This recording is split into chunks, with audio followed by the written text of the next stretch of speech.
Look at these guys. Hi. I can't believe we're doing this. All right, so I'm All this Jeremy food that Allen we White. didn't get to try. Hey! Hey. I know, this is so cool. Okay, let's get started here. I'm going to start with you, Chris. A show about a cash-strapped Italian beef restaurant run by the chef brother of a suicide cook would not seem, at first blush, to be a recipe for a hit. So, where did it come from? Where did the bear actually come from? I have a lot of friends that are up here as well that have restaurants and are cooks. My sister is a chef and worked in a lot of restaurants. I thought I was going to be a cook when I was 20 and learned that it's very, very difficult and I didn't have the stuff for it. And I thought it was just such a great place that felt so alive and wonderful at times and terrible at times and loud and the same ways that families are. And it felt like it was the right place to sort of bring up a lot of familial drama and trauma and hopefully make it funny. What's up, Evan? I'm just enjoying it. You having a good time, Matty? I don't get to see it's these guys nice. enough, so it's like so good to see you. It's nice to see you, Chris. So, if you look out here, there are a lot of food professionals, and I've talked to a great number of them today and over the course of the past few months, and like everyone comments on how accurately the bear reflects the experience of kitchen life and of the restaurant world, both the physicality of it and obviously the mental strain. Joanna, how did you get that right in your writing? Well, no, so much of that comes from Chris, but then bringing on Matty and Chris's sister Coco to, tell us exactly what to do and what to say, and then also to train the actors so that they moved in the right way. Like we thought a lot about the physicality and like that having the actors train gave them the steps that they needed to have. Sure. So we'll get to the physicality and the training in a moment, but I'm interested in the mental strain of it, the stress of restaurant work. The reporting that you did, is that stress an outlier or central to restaurant life as reported? That's an interesting question. I think that the stress is really universal. And I think the question is always, did they bring the stress to it, or does the work create the stress, or both? I think, Right. and I think the answer is both. Probably. Well, let's check with Matt. Yes, Matty, what do you what think, do you Chef? say? Stress? It's very, look at all these chefs here and everyone cooking and trying to feed people and you're dealing with things that are constantly getting worse, You get something to a really great point and then they start depleting, seems stressful, and then people show up, wait in lines. It's all very stressful. It's, it's a double-edged sword at all times, it seems. Yeah. Well, that was one thing we really thought about too, was that anytime there had been sort of a, and I like a lot of these things too, but there'd been a lot of food television or narrative things that kind of focused on maybe somebody being awesome.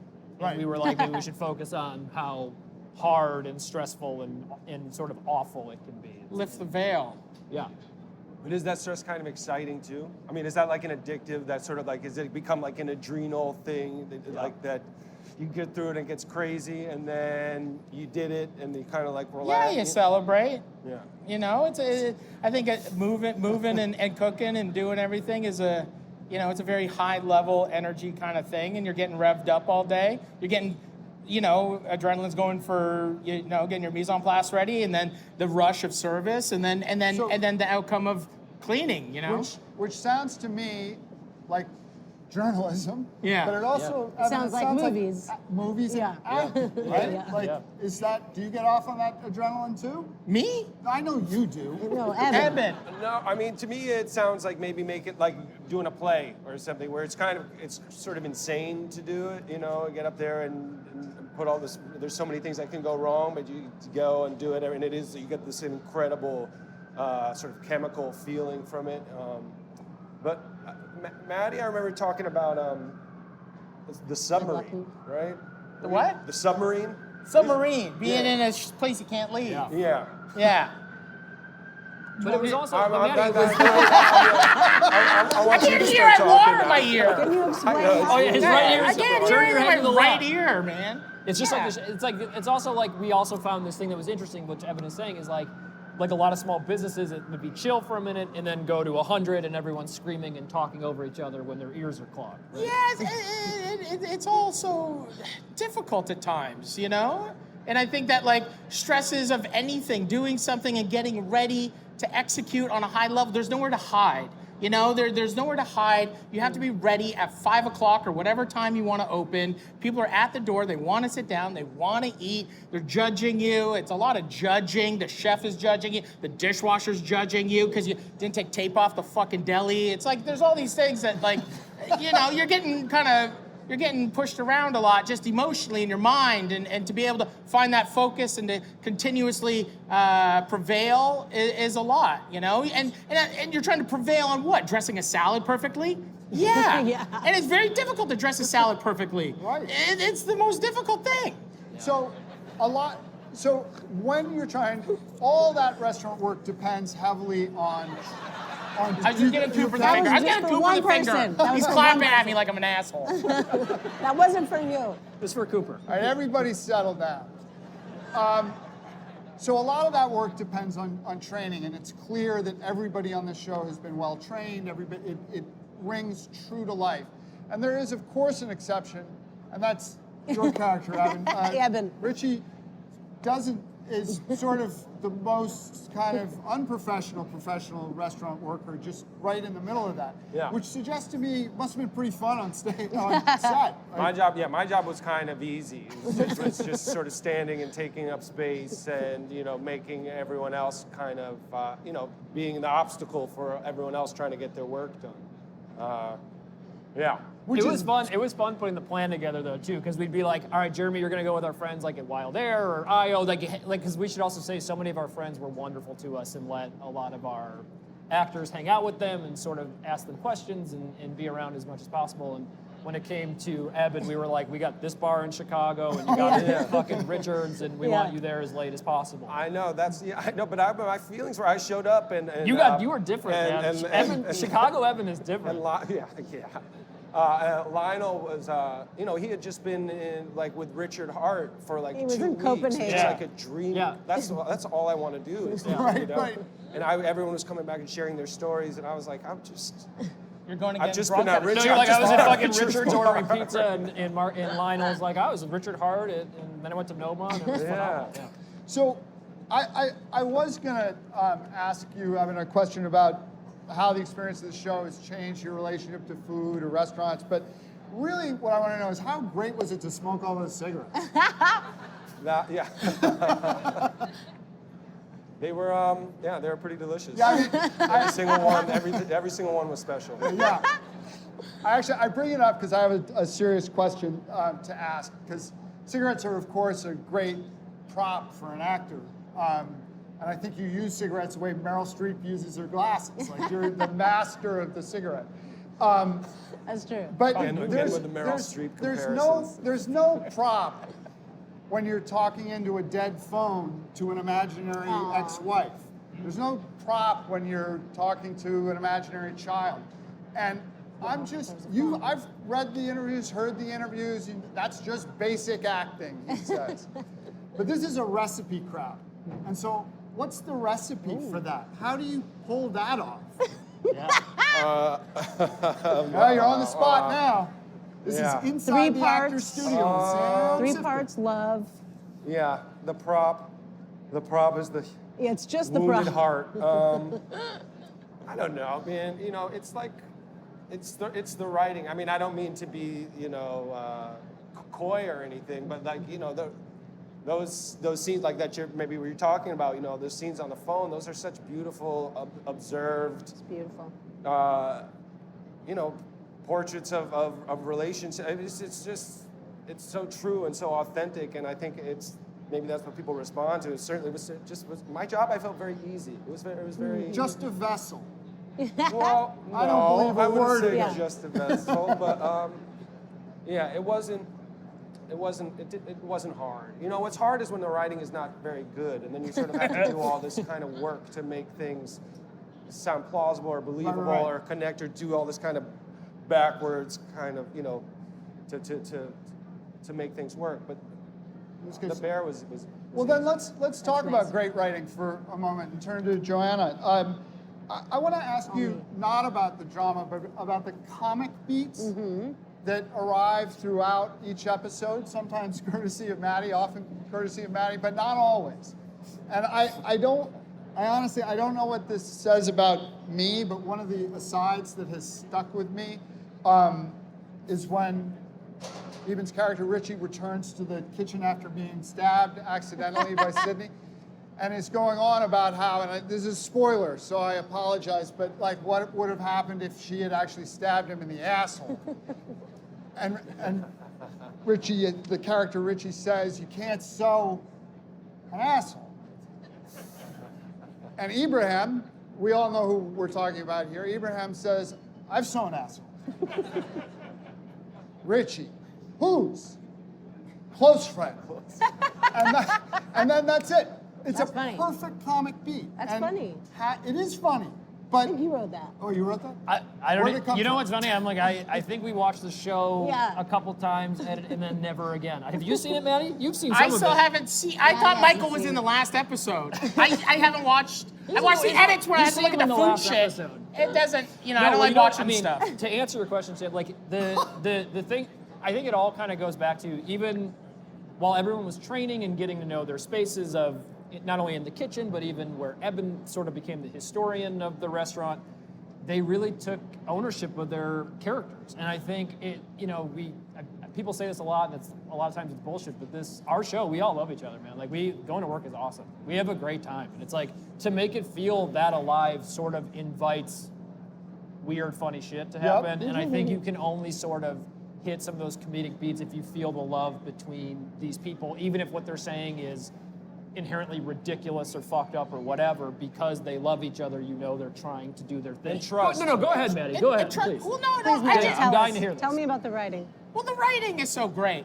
But no, but it is about just, I think, the writing, but with the way that you guys shot the show and how fast, and they kept it going. And I think, I don't know, because I've never made a TV show like this before, but a lot of the actors were like, it's going very fast, and it's very repetitive, and it's like cooking, and they kept this pace, which made them put down their kind of guard, and the actors started just having fun and just being like banging it out kind of thing, and they're just like doing the fucking lines and just kind of throwing the lines and fucking going through the shit. Yeah. And as they're doing that, the comedy kind of comes because they are just riffing, and but they're riffing with those words, and that synergy is because of everyone in the room pushing each other in this way that wasn't like really mentioned, but it became kind of what the staple speed was like again, we're good.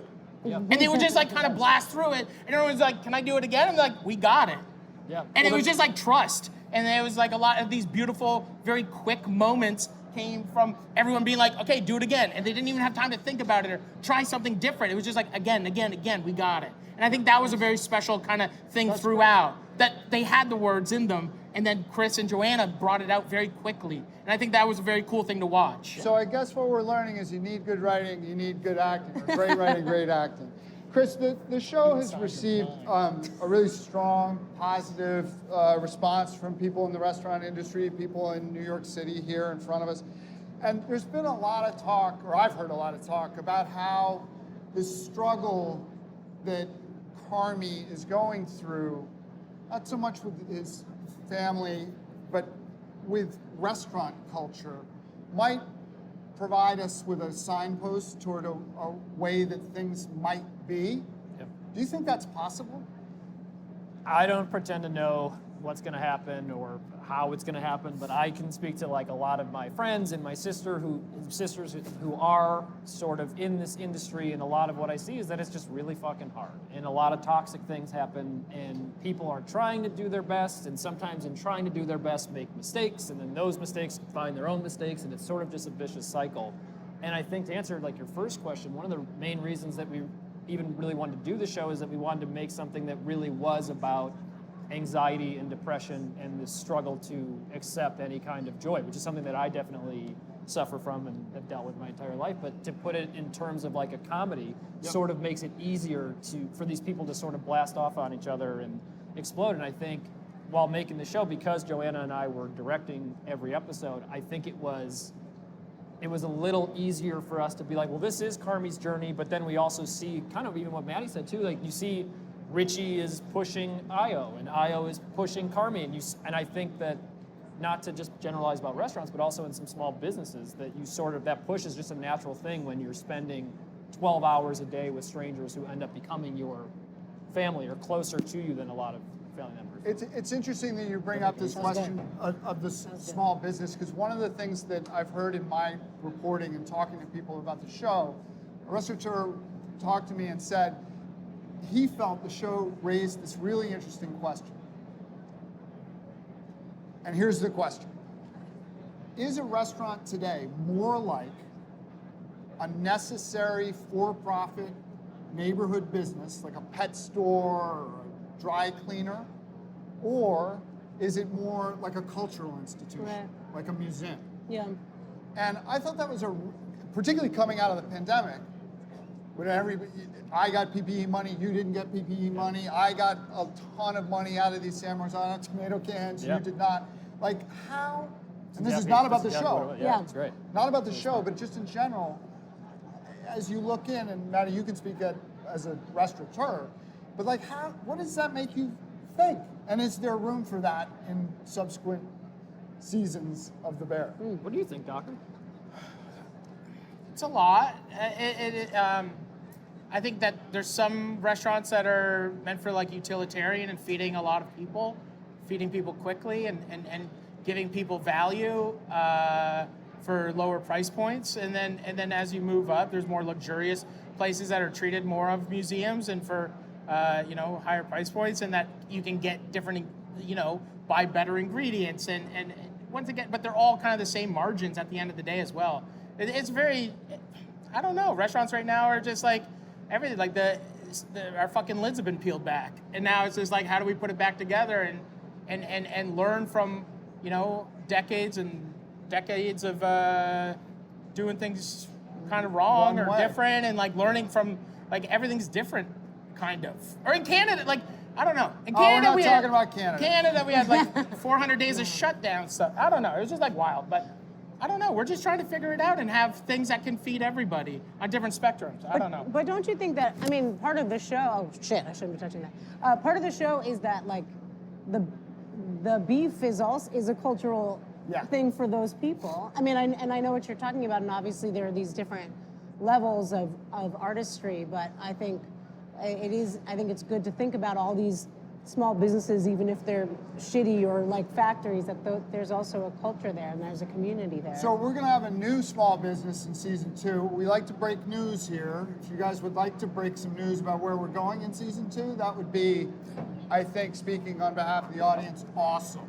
Well, it's funny because we're sort of halfway through writing it, and the nice thing was before we even started making season 1, we sort of had a pretty good idea where season 2 was going, and it sort of deals with what we were talking about earlier, which is just like the acceptance of joy. And when was the last time you sort of had happiness in your life? Because of one of the things, the nice thing about the show is, for us anyway, is I've been able to connect with a lot of people in restaurants, whether they're dishwashers or cooks or hosts or whatever, and they're talking about how this specific part felt true or this part we missed or was fucked up. But the nice thing was that so many people felt like when they got home there was like a quiet because they spent so much time at work. And I think to go back to your previous point, it's like where a restaurant's headed. I think, one of the nice things, at least in our industry and maybe in a lot of industries, is behavior is, people are aware of behavior now, and I do think people are trying to act better, whether or not, or trying to be less awful to each other, and I think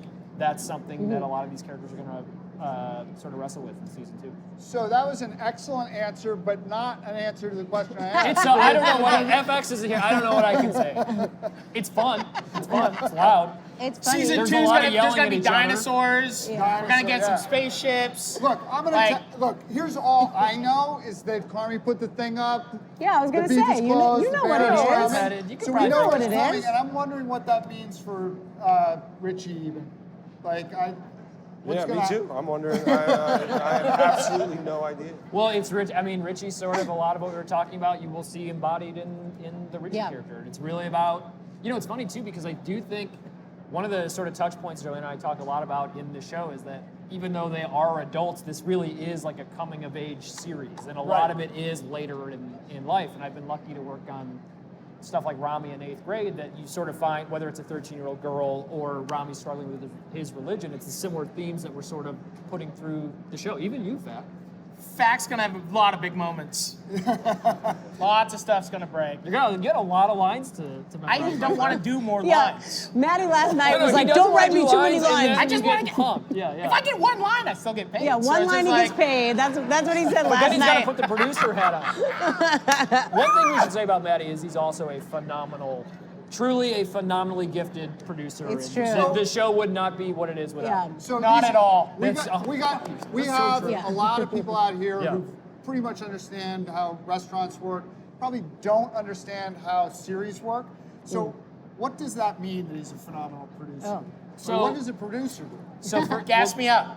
Do you want to get gassed up? We can do it. No. So again, what he was saying, like I think if there was anything that I do think audiences responded to on the show is that whether you liked it or not, it did feel alive. And to get that feeling, we had to have Matty and my sister making sure that it actually not only felt like a restaurant, but actually felt like a working kitchen. And I think when you're making a show, there are things like fire marshals, and there are just things that you have to sort of inherently exaggerate. So Matty was there to make sure we brought that down to earth, but also he was great with story and the narrative and the drive, because I think one of the things that we really talked about was necessary for the show was every character needed to have some form of a drive while they're in a kitchen.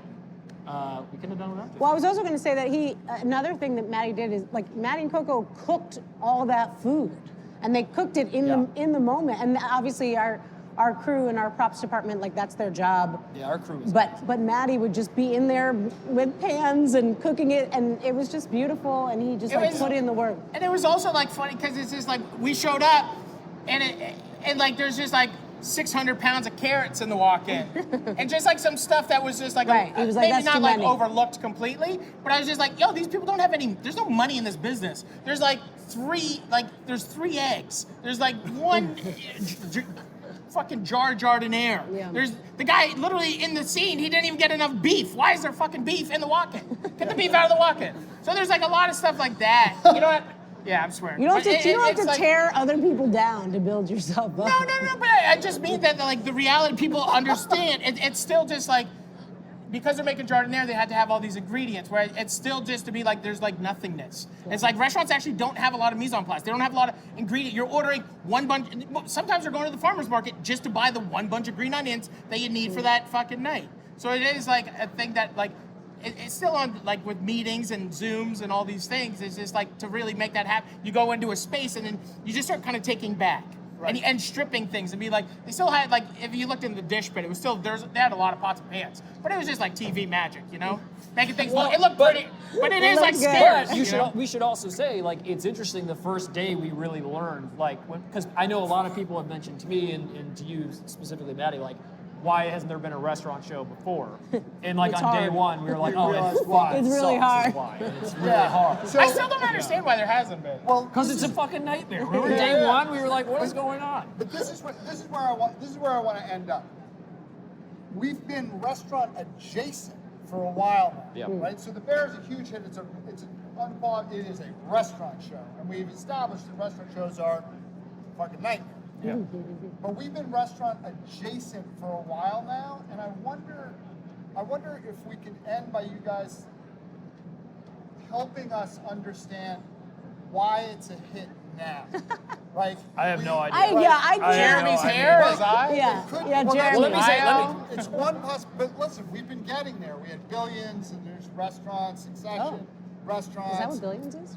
Jeremy's greasy hair is a big, like, Well, the answer to this, and I'm not saying this because they're here, but like FX trusted us to do this, and that's like step one. Because I think even when we were talking about it, they're like, we're not necessarily sure what this is, but we had enough support from Matty and our writers that we were like, based on our research, this is what it really, really feels like. And I think that if they had not trusted us with that responsibility, and I would also add, if there's something that I felt like connected with people, and again, whether they had quibbles about the show or whatever, I do feel like it was made with love and admiration for the people that do this. Like we tried really hard. Like we were like, if we can get 50%, like 50% close, semi-accurate to how hard this bullshit is, Then you're in good shape. then we're in. I think we'll be on the right I'd track. also just add, just aside from the restaurant stuff. Sorry, just spit on you, Matty.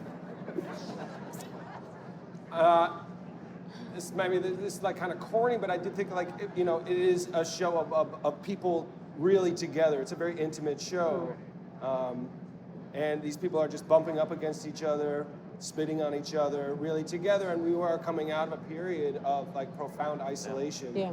And I think that was just something that certainly I wanted, and the experience of making it was so incredible. I didn't realize how much I'd missed being with people and collaborating and being intimate in that way.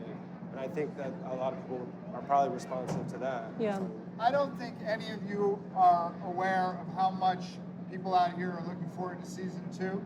So can you make sure you let them know? That means a lot. That means a lot. It's wild. I mean, we shot, what is crazy though? We shot the whole season in 30 days, and it was sort of during the height of COVID, and Yeah. we were like, I don't know, we think this is dope. We'll see what happens. And Well, here's hoping you keep that up for season 2. We'll see you out there. it on means the a lot, TV. guys. Thank you so much. Thank you. Thanks, you guys. Thank you very much.